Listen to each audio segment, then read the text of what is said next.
Hello fellow tacos, welcome to the weekly War Thunder recap. I am your host, FullBloodedMex, and this week really was busy for me because of work and school. I didn't have time to animate the video.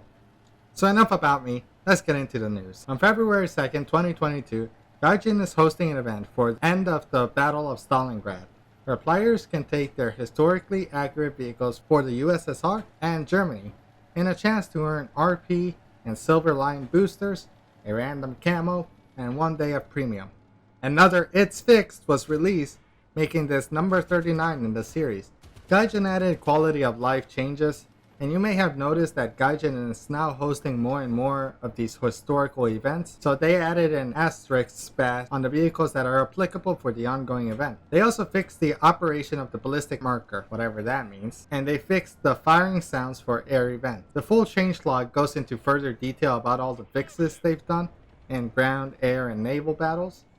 For ground, the M1A2 had a slight buff for its commander optics, from 2 to 8 times view to 3 times to 10 times. The IKV-91 and the IKV-91-105 had a buff, for the number of forward and backwards gears have been increased, as well as the gun control options to the commander optic. For aircraft, the F4J had a bug fix where the 20mm gun pod was not displaying for the model, as well as a bunch of other fixes labeled as others. On February 2nd, 2022, the planned economy changes that I talked about in my last video have been implemented, as well as the poll results that are in for the new economic model. 76% of the player base have voted for the new economy model, so it will be a while since we see that be added to the game, as well as changes to the tech trees of nations. The one that I don't agree with the most is the IPM1 and the M1A1 change. It's a dumb decision in my opinion, and the one that I know that has the community riled up is that the Panzer IV-H and the Panzer IV-J